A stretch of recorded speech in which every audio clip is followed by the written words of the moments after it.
자, 오늘 말씀 볼까요?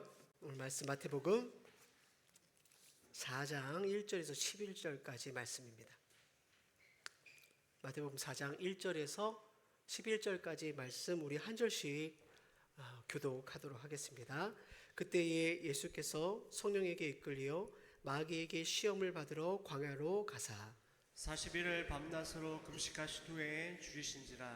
시험하는 자가 예수께 나와서 이르되 내가 만일 하나님의 아들이거든 명하여 이 돌들로 떡덩이가 되게 하라. 예수께서 대답하여 이르시되 기록되었을 때 사람이 떡으로만 살 것이 아니요 하나님의 입으로부터 나오는 모든 말씀으로 살 것이라 하였느니라 하시니, 이에 마귀가 예수를 거룩한 성으로 데려다가 성전 꼭대기에 세우고 이르되 내가 만일 하나님의 아들이거든 뛰어내리라. 기록되었을 때 그가 너를 위하여 그의 사자들을 명령하시니 그들이 손으로 너를 받들어 발이 돌에 부딪히지 않게 하리로다 하였느니라. 예수께서 이르시되 또 기록되었을 때 주 너희 하나님을 시험하지 말라 하였느니라 하시니 마귀가 또 그를 데리고 지극히 높은 산으로 가서 천하 만국과 그 영광을 보여 이르되 만일 내게 엎드려 경배하면 이 모든 것을 내게 주리라. 이에 예수께서 말씀하시되 사탄아 물러가라. 기록되었을 때 주 너희 하나님께 경배하고 다만 그를 섬기라 하였느니라. 함께 읽겠습니다. 이에 마귀는 예수를 떠나고 천사들이 나와서 수종드니라. 아멘. 오늘 말씀의 제목은 세 가지 시험이라는 말씀의 제목으로 함께 은혜를 나누도록 하겠습니다. 요나서 지난주에 끝났고요. 계속해서 이제 고민하다가 좀 마태복음 말씀 좀 살펴봐야 되겠다라는 생각이 들어서 당분간은 이제 마태복음 말씀을 함께 우리 성도님들과 나누려고 합니다. 오늘 우리가 읽은 말씀 너무나 잘 아는 말씀이죠. 예수님께서 시험 받으시는 말씀입니다. 자, 1절 말씀에 보니까 그때에 예수께서 성령에게 이끌려 마귀에게 시험을 받으러 광야로 갔다라고 기록되어 있어요. 성도님들, 우리가 시험 드는 이유는 우리가 약하고 죄인이기 때문에 시험에 듭니다. 그런데 하나님의 아들도 시험을 받아야 될까? 그런 생각 들지 않아요? 어떻게 또 더군다나 마귀가 감히 하나님의 아들을 시험할 수 있을까라는 질문이 생깁니다. 여기에 대한 대답은 사실 아주 간단합니다. 예수님께서 지금 시험 받으신 것은 아까 앞서 말씀드린 것처럼 시험 받을 수밖에 없는 연약한 우리를 위해서, 우리를 대신해서 우리의 대표자로 예수님께서 시험을 받으신다라는 거예요. 그래서 여러분, 오늘 예수님께서 시험 받으시는 그 일이 성령에 이끌렸다라고 말하죠. 그죠? 우리는 죄에 이끌리고 욕심에 이끌려 시험 받지만 예수님은 성령에 이끌려 시험을 받게 됩니다. 마가복음 1장에 보면 그래서 좀 더 강하게 이렇게 표현하고 있어요. 함께 읽어볼까요? 시작. 성령이 곧 예수를 광야로 몰아내신지라. 그렇죠. 성령이 강하게 예수님을 푸시해서 광야로 몰아내신다. 이게 무슨 말일까요? 예수님께서 시험 받는 게 개인적인 일이 아니라는 것이죠. 성령께서 하시는 일이고 하나님의 하시는 공적인 자리로 예수님이 들어가셨다는, 공적인 자리에서 시험을 받는 거예요. 여러분, 오늘 예수님의 시험을 살펴보는 것이 왜 중요하냐면 마귀는요, 예수님께 오늘 시험했던 그 시험을 내용을 가지고 처음부터 아담 때부터 지금까지 우리들을 같은 방식의 같은 내용으로 시험을 하기 때문에 그래요. 그래서 여러분, 이 마귀의 시험은요, 우리 중 누구도 피할 수 없습니다. 다 이 시험에 노출되어 있어요. 어떻게 될까요? 피할 수 없는 시험이라면 이겨야 되겠죠. 오늘 예수님께서 바로 직접 시험을 당하시고 마귀의 시험 내용이 무엇인지, 어떻게 이겨야 되는지를 우리에게 보여주고 계시는 거예요. 우리 대학 시험 볼 때 항상 이렇게 문제를 풀면 보통 기출 문제를 풉니다.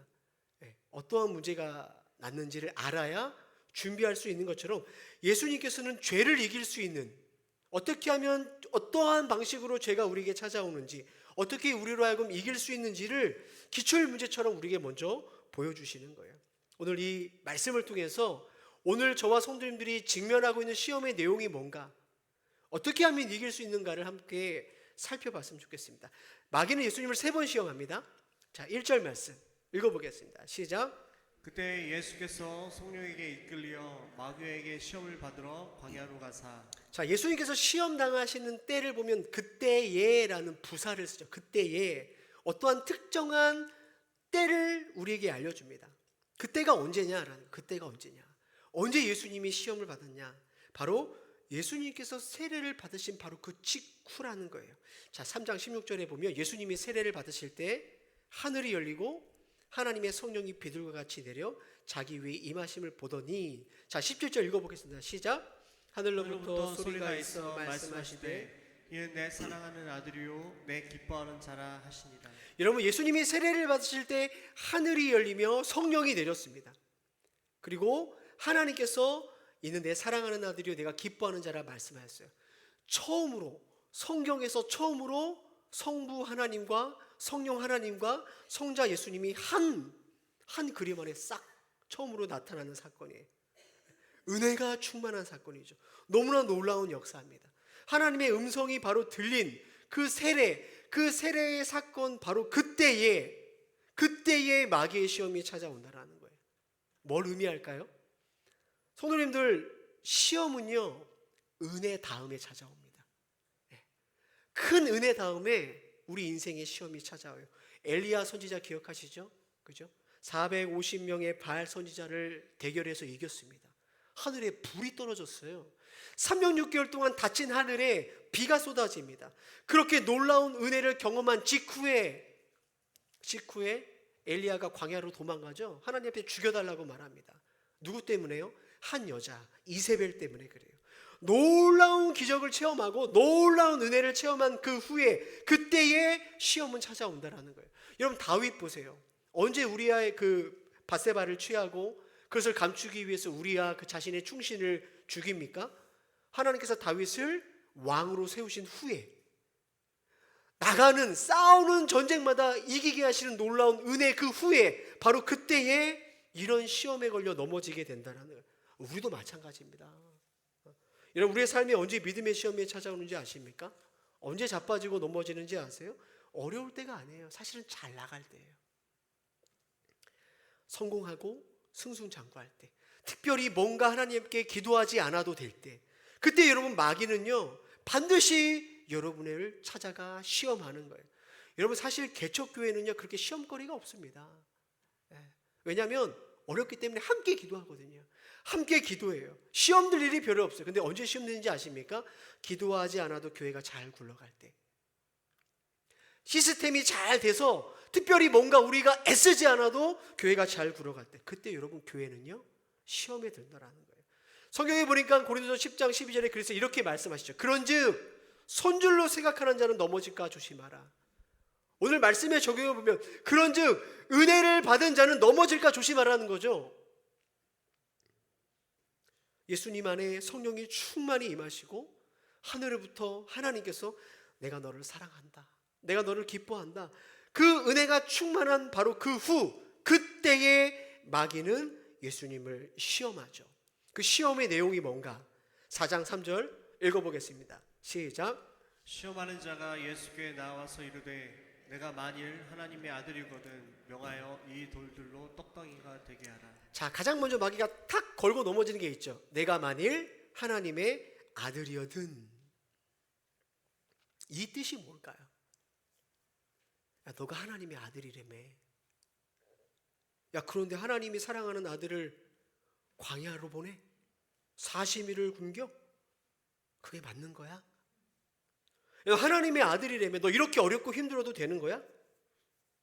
너가 처한 상황을 보니까 너가 금방 하나님한테 들은 그 말, 이는 내 사랑하는 아들이요 내 기뻐하는 자, 거짓말이네. 하나님의 아들이 뭐 이래? 사랑하는 성도님들, 사실 오늘 우리가 경험하는 시험도 이와 비슷하다라는 거죠. 우리가 매주 드리는 예배를 통해서 하나님 우리에게 뭐라고 말씀하십니까? 내가 너희들을 사랑한다, 내가 너의 삶을 인도한다, 내가 너를 지켜준다. 이런 말씀을 통해 우리가 뭡니까? 위로도 받고 격려도 받고, 그렇지, 하나님 내 삶의 주인 되시지, 인도하시지, 은혜 받죠. 근데 여러분, 막상 교회 문 나가자마자 우리가 만나는 현실은 어때요? 광야 아닙니까? 그죠? 떡이 똑 떨어지는 일들을 우리가 경험하는 거예요. 그러니까 그러한 광야 같은 너무나 힘든 인생이 우리를 기다리고 있는 거죠. 그러니까 하나님이 주시는 말씀은 내가 너를 사랑한다라고 말씀하시는데 우리가 보는 현실은 광야예요. 그러니까 그럴 때마다 우리의 마음이 어떤 마음이 찾아오냐면 하나님이 정말 사랑하시는가? 정말 사랑하시는가? 정말 나를 인도하시는가? 사랑하신다면 푸른 초장에 쉴만한 물가에 우리 인생이 펼쳐져야 되는데 우리가 살아가는 삶의 자리는 광야일 때가 많이 있어요. 나 정말 이 떡이 너무 필요한데 그 떡이 없을 때가 있죠. 그때 마귀가 이렇게 말하는 거예요. 네가 정말 하나님의 아들이거든. 그 말이 팍 가슴에 박히죠. 답하는 거예요. 하나님의 아들이 아닌 것 같아. 내 꼴을 봐. 내 상황을 봐. 우리의 인생이 시험이 바로 그럴 때 찾아옵니다. 저마다 우리의 인생의 광야를 만나고 저마다 굶주림과 떡이 없는 그 순간이 찾아올 때 마귀는 예수님에게 그랬던 것처럼 우리한테 다가와서 그렇게 말할 거예요. 정말 네가 하나님의 아들이냐? 하나님 정말 너를 사랑하시냐? 그러면서 여러분 우리에게 뭘 요구하는지 아십니까? 이 돌들로 떡덩이가 되게 하라는 거예요. 여러분 이 마귀가 예수님한테 돌을 떡으로 만들으라는 것은 기적을 보이라는 시험이 아니에요. 왜냐하면 예수님에게 돌이 떡으로 만드는 그게 뭐가 어렵겠어요? 그죠? 그게 뭐가 어렵겠어요? 떡으로 만든다 한들 그게 뭐가 잘못이겠어요? 떡을 먹는다 한들 그게 하나님한테 예수님에게 무슨 큰 문제가 되겠어요? 그러니까 돌들로 떡을 만들어라는 것은 마귀가 예수님께 이런 도전을 하고 있는 거예요. 뭐냐면 야 하나님이 너 지금 안 도와주시잖아. 너 지금 광야잖아. 너 그럼 굶어 죽을 거야? 그러니까 급한 것부터 해결하자는 거야. 급한 것부터 해결하자. 하나님께 너에게 떡을 안 주잖아. 어떻게 할 거야? 네 힘으로 떡을 만들어야지. 네 힘으로 살아.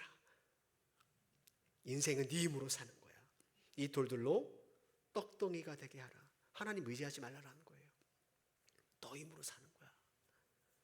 여러분 만약에 예수님이 마귀의 시험대로 정말로 돌을 떡으로 만들었다면, 그래서 지금 허기짐을 면하셨다면 한번 생각해 보십시오.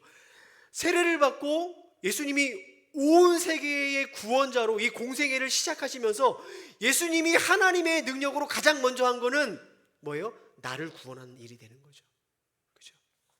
세상을 구원하실 하나님이 나 구원하자고 떡 만드는 일이 바로 하나님 예수님께서 처음 하시는 기적이 되는 거예요. 그래서 여러분 돌을 떡으로 만들라는 시험은요 우선순위에 관한 시험입니다. 우선순위. 따라해 볼까요? 먼저 떡을 구해라. 마귀는 우리에게 먼저 떡을 구하라고 말합니다.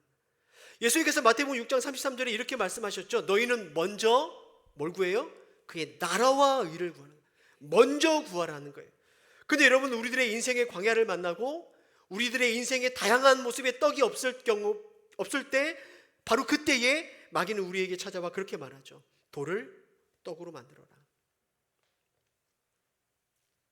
야, 하나님 네 인생 책임지지 않잖아. 너 광야잖아. 너 떡 있어? 네가 만들어야지. 떡 만드는 게 가장 중요한데 먼저 떡을 구해. 우리를 시험하는 거죠. 너희는 먼저 그의 나라와 의를 구하라라는 그 주의 말씀을 우선순위를 바꾸는 거죠. 그것도 좋은데 지금은 먼저 너의 떡을 구할 때야. 떡이 없는데 야 무슨 하나님의 나라와 의를 구하냐. 떡부터 구해라. 이 돌들로 떡을 만들어 먹으라라는 거죠. 예배 드리지 말라는 게 아니잖아. 너 일주일 동안 그렇게 고생하고 힘들었는데 피곤하니까 먼저 쉬고 그리고 나서 예배는 드리는 거야. 야, 교회를 섬기지 말라는 게 아니야. 할 일이 많이 있잖아. 복잡하잖아. 너 일 먼저 끝내놓고 그리고 나서 교회는 섬기는 거야. 아이들 키울 때 얼마나 돈이 많이 들어. 노후 준비도 해야 되는데 얼마나 돈이 많이 들어. 너 먹고 살 준비하고 떡 준비하고 나서 그리고 나면 나머지 헌금을 해도 되는 거야. 여러분 자녀를 교회 다니지 말라고 마귀가 말하지 않죠. 교회 보내. 그러나 먼저 대학은 가야지. 그리고 나서 교회 보내면 돼. 이 돌들로 떡덩이가 되게 하라. 우선순위를 바꾸는 거죠. 오늘 아침에 봄비가 왔습니다. 아침에 제가 새벽에 나올 때 봄비가 오더라고요. 이제 꽃 피는 계절이 옵니다. 꽃 피면 이 자리에도 비기 시작합니다. 왜냐하면 목사님 꽃 지기 전에 꽃 보러 가야 된다는 거죠. 먼저 꽃 보러 가야 되는 거예요. 가을 돼도 또 빕니다. 왜요? 단풍 지기 전에 먼저 단풍 부는 게 먼저인 거죠. 저도 꽃 보는 거 좋아하고 단풍 부는 거 좋아하는데요. 뭐 별거 있습니까? 매년 똑같은 건데. 근데 마귀는 그게 먼저라는 거예요. 야, 건강할 때 먼저 여행 다녀야지. 나이 들면 못 다닌다. 그리고 나서 하나님의 나라를 구하든 의를 구하든 기도하든 예배드리든 하라는 거예요. 이 돌로 떡덩이를 먼저 만들어라. 마귀의 도전 앞에 어떻게 여러분 반응하고 계십니까? 예수님께서 마귀의 도전 앞에 이렇게 말씀하시죠. 4장 3절 말씀 볼까요? 함께 읽어보겠습니다. 시작. 예수께서 대답하여 이르시되 기록되었을 때 사람이 떡으로만 살 것이 아니요 하나님의 입으로부터 나오는 모든 말씀으로 살 것이라 하였느니라 하시니. 신명기 말씀을 예수님께서 그대로 인용하시는데요. 신명기 8장 3절에 보면 이렇게 말씀하고 있어요. 사람이 떡으로만 사는 것이 아니요 여호와의 입에서 나오는 모든 말씀으로 사는 줄을 내가 알게 하려 하심이니라. 오늘 이 말씀이 언제 주시는 말씀이냐면 하나님께서 광야에서 만나를 이스라엘 백성에게 주시면서 하는 말이에요. 여러분, 만나는요, 이스라엘 백성이 하나님 광야 생활이 너무 배고프니까 만나를 주세요 라고 요청해서 내린 게 아니죠. 하나님이 그냥 필요하니까 주신 거예요. 40년 동안 하루도 빠짐없이 하늘로부터 내린 하늘의 떡이 만나입니다. 그러니까 하나님께서는 하늘에서 내려진 이 떡, 이 만나를 통해 이스라엘 백성에게 뭘 알려주시는 거냐면, 광야를 살아갈 때 너희들은 떡이 필요해. 내가 그걸 잘 알아. 그 떡 내가 줄 거야. 내가 줄 거야. 너희들은 하나님 없는 세상처럼 떡만 구하는 인생이 아니라 나를 구하는 인생으로 살면 돼. 떡은 누가 줘요? 내가 줄 거야. 떡을 따라가는 삶이 아니라 내 말을 따라가는 삶을 살면 돼. 떡은 누가 주는 거예요? 하나님인 내가 줄 거야. 그걸 알려주시는 거예요. 사람이 떡으로만 살 것이 아니요 하나님의 입으로 나오는 모든 말씀으로 살 것이라. 하나님 그걸 알려주시는 거죠. 여러분, 오늘 이 말씀이 우리에게도 동일하게 적용됩니다. 결코 쉽지 않은 우리의 인생은 광야 같은 인생이죠. 그 광야 같은 인생 여러분 뒤돌아보십시오. 뒤돌아보면 지금까지 그 광야 같은 인생 내가 떡 잘 구해서 산 겁니까? 내가 부지런하게 내 능력으로 내 지혜로 떡을 차곡차곡 쌓았기 때문에 여러분 굶지 않고 살아간 거예요? 아니죠. 주님께서 인도하신 거죠. 광야 40년 이스라엘 백성에게 주님께서 먹이시고 인도하신 것처럼 오늘 우리들의 광야 40년을 뒤돌아보면 그때그때마다 주님께서 우리의 삶을 인도하셨다는 거예요. 여러분 그렇게 고백하십니까? 그렇다면 여러분 지금 당장 내가 내 인생이 광야라고 해서 망합니까? 지금 여러분 당장 필요한 떡이 없다고 해서 마치 하나님이 돌보시지 않는 것처럼 죽을 것처럼 다 팽개치고 내 힘으로 떡 구하는 일에 온통 여러분 그렇게 인생을 쏟아내야 되겠습니까? 다 우선순위 다 뒤집어 뒤로 미루고 예배고 믿음이고 우선순위가 다 뒤로 밀려나고 오직 먼저 떡 구하는 인생으로 살아가야 되냐라는 거죠. 온통 어떻게 하면 이 떡을 구할 수 있을까? 어떻게 하면 떡을 쌓아놓을 수 있을까? 그래서 이 세상 사람들은 떡을 하나님 삼고 떡을 주인 삼고 살아가는 이 세상 속에서 여러분 오늘도 주님이 우리의 삶에 떡을 공급하신다라는 이 믿음을 가지고 먼저 그의 나라와 의를 구할 수 있는 우선순위 바꾸지 않는 저와 우리 성도님들 되어지기를 주의 이름으로 축복합니다. 두 번째로 마귀의 시험이 어떠냐? 자, 5절, 6절 한번 내용을 생각하면서 천천히 읽어보겠습니다. 시작. 이에 마귀가 예수를 거룩한 성으로 데려다가 성전 꼭대기에 세우고 이르되 내가 만일 하나님의 아들이거든 뛰어내리라. 기록되었을 때 그가 너를 위하여 그의 사자들을 명하시리니 그의 손으로 너를 받들어 발이 돌에 부딪히지 않게 하리로다 하였느니라. 오늘 이 마귀의 시험의 핵심은 뭐냐면 하나님을 시험하는 거예요. 시험.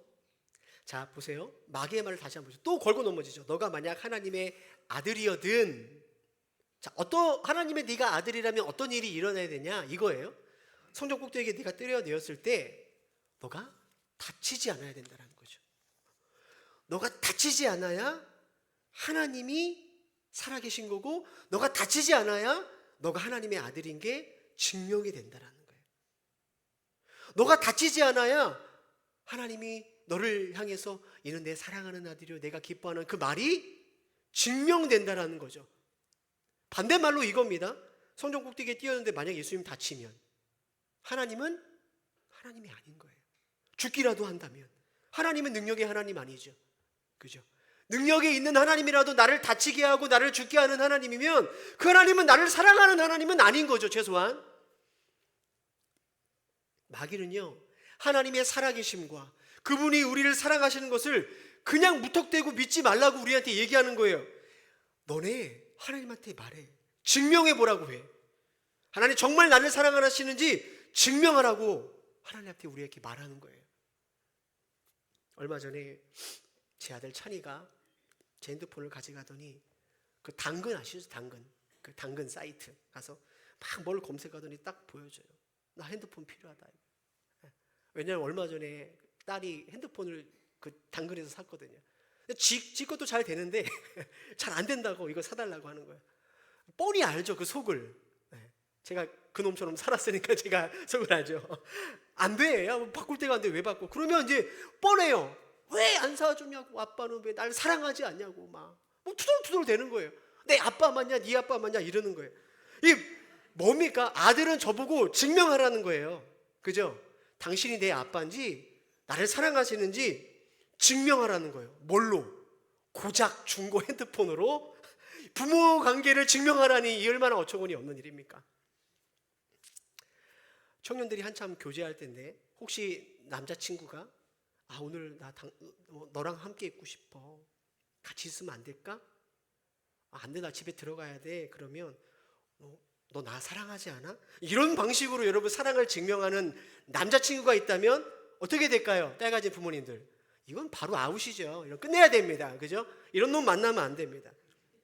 자매도 마찬가지예요. 남자친구한테 자꾸 남자친구가 뭔가를 공급해주고 제공해주고 뭔가를 표현해줘야 사랑의 관계가 증명되어진다고 믿고 있는 그런 여자들이 있죠. 자매들이 그걸 해줘야 사랑한다는 걸 내가 믿겠다. 이런 관계도요, 빨리 정리하셔야 됩니다.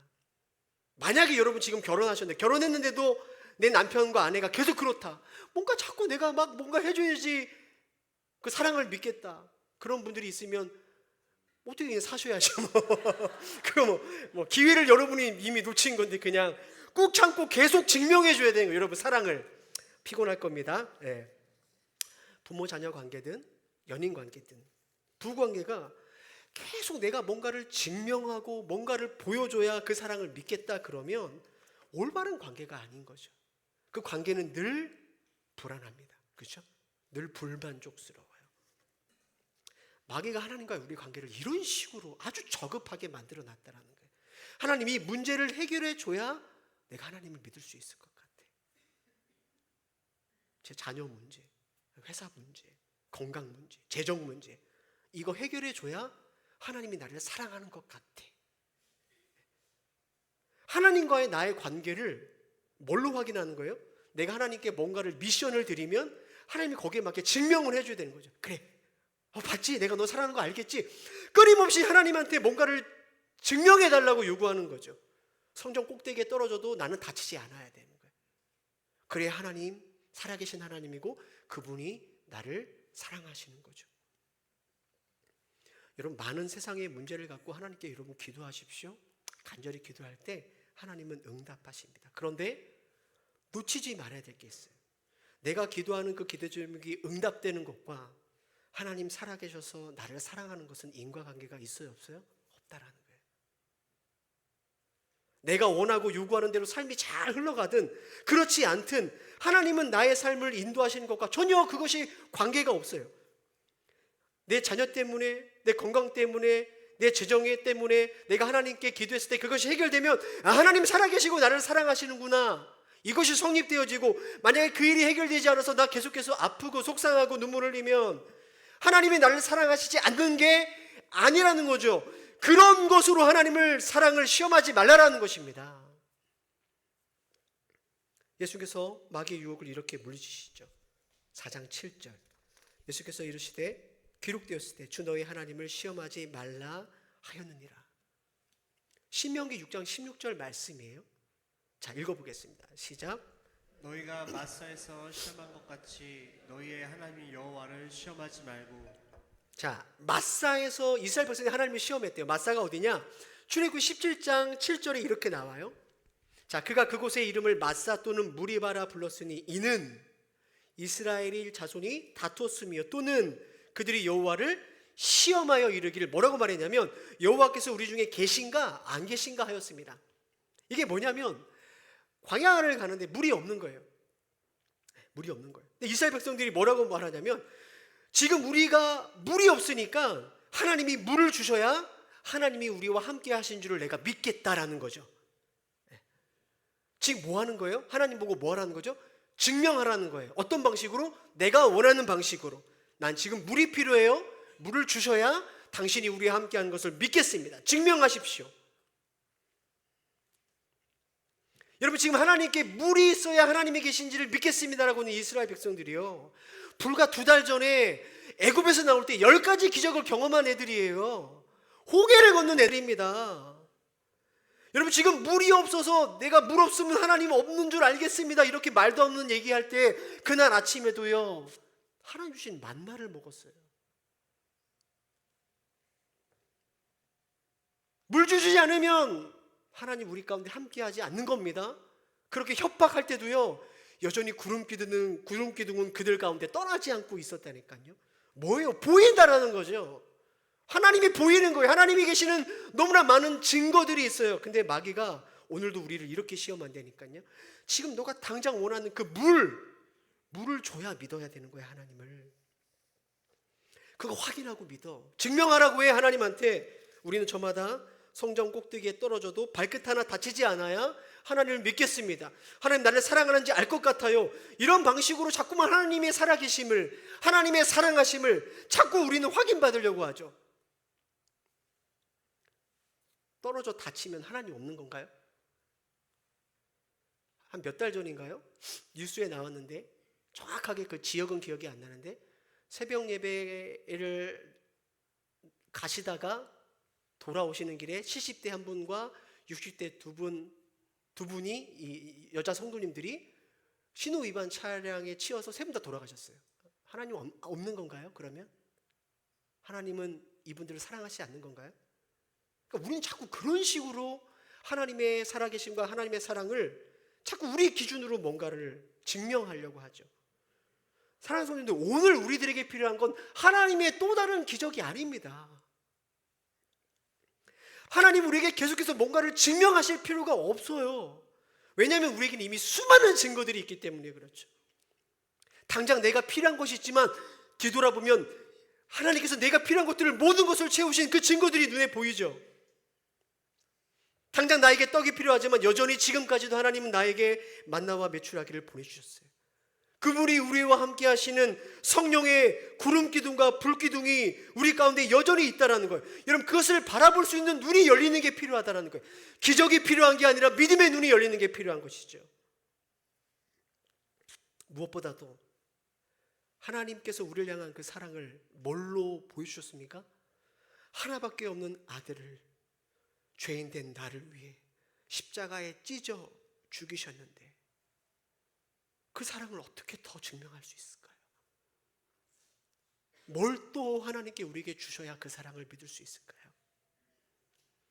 마치 고작 핸드폰 하나 사주지 않는다고 아버지의 사랑을 모르는 철없는 아이처럼 내가 원하는 거 주시지 않는다고 그 사랑을 없다, 모른다 해야 될까요? 하나님을 시험하라는 마귀의 시험을 여러분 이미 우리에게 주어서 넘쳐나는 이 기도 응답, 더 이상 하나님의 사랑을 증명할 수 없는 그 십자가 사랑으로 마귀의 시험을 넉넉히 이길 수 있는 우리 동행교회 성도들 되어지기를 간절히 소망합니다. 마지막으로 마귀가 어떻게 예수님을 시험하는가 8절 9절 한번 읽어보겠습니다. 시작.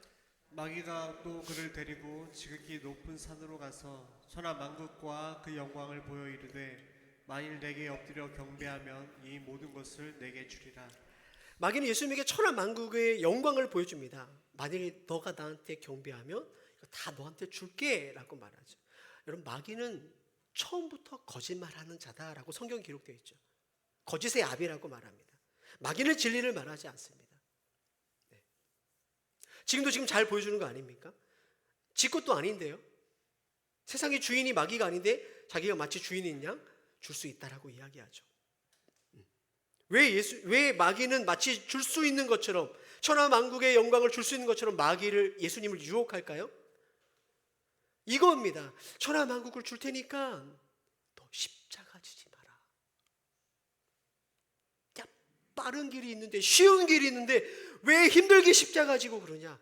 나만 따라오면 세상 영광 줄 테니까 십자가 지지 마. 너 십자가 지지 않아도 내가 너 이름 높여줄게 라는 유혹인 것이죠. 빌립보서 2장 9절 10절에 보면, 이러므로 하나님이 그를 지극히 높여 모든 이름 위에 뛰어난 이름을 주사 하늘에 있는 자들과 땅에 있는 자들과 땅 아래에 있는 자들로 모든 무릎을 예수의 이름을 꿇게 하시고, 하나님은 예수님의 이름을 높이십니다. 하늘과 땅의 모든 권세, 하나님의 영광을 예수님께 다 주셨습니다. 근데 중요한 게 뭐냐? 그냥 주시지 않았다는 거죠. 하나님께서 예수님이 주신 모든 영광은 뭐를 통과해야 되는가? 십자가를 통과한 후에 주신 거예요. 2장 8절, 사람의 모양으로 나타나서 자기를 낮추시고 죽기까지 복종하셨으니 곧 뭐예요? 십자가입니다. 십자가. 그러면서 구절이 시작되는 거예요. 이러므로 십자가를 통과한 후에 십자가의 결과로 주어지는 게 하나님의 영광이라는 것입니다. 마귀는요, 십자가를 뺀 영광을 우리에게 보여주죠. 여러분, 예수님께서 마귀의 시험대로 십자가 없이 그 영광을 덜썩 받으셨다면 마귀가 약속한 세상의 영광은 바람같이 사라지고 하나님의 구원의 역사는 일어나지 않았을 거예요. 하나님이 주시는 영원한 영광 또한 없었을 것입니다. 예수께서 마태복음 8장 34절에 마가복음 8장 34절에 이렇게 말씀하세요. 누구든지 나를 따르거든 자기를 부인하고 뭐예요? 자기 십자가를 지고 따르라. 십자가를 지고. 분명하게 말씀하셨어요. 우회하며 말씀하지 않으셨어요. 비유로 말씀하지 않으셨어요. 분명하게 나의 십자가를 지고 따라와라. 로마서 8장 18절, 현재의 고난은 장차 우리에게 나타날 영광과 비교할 수 없도다. 여러분, 지금 우리가 갖고 있는 십자가 고난은 내가 분명하게 하나님의 영광을 받을 수 있다는 가장 확실한 약속의 증표가 된다는 거예요. 근데 마귀는 우리에게 속삭이죠. 왜 그렇게 힘들게 살아? 쉬운 길이 있는데, 나만 따라오면 되는데 왜 그렇게 유별나게 예수 믿고 살아? 그죠? 교회 다니라는 거예요. 교회 다녀. 근데 십자가는 지지 마. 예수님 믿어. 십자가 지고 따라가지는 마. 너무나 많은 사람들이 십자가를 지지 않고 예수님을 따라가죠. 십자가를 져야 되는 순간이 오면 우리는 고민하지 않고 그 걸음을 멈춥니다. 우리의 예배도, 우리의 수고와 헌신도, 순종도 딱 거기까지예요. 십자가 지기 전까지. 하나님은 십자가를 통한 구원, 십자가를 통한 영광을 우리에게 주시겠다고 하셨는데, 마귀는 십자가 없는 구원, 십자가 없는 영광을 우리가 받을 수 있다라고 우리를 유혹하는 거죠. 쉽게 예수 믿고 쉽게 구원받고 십자가 없이 세상의 영광도 취하고 하늘의 영광도 같이 취할 수 있을 거라고 마귀는 오늘도 우리를 시험하는 것입니다. 많은 사람들이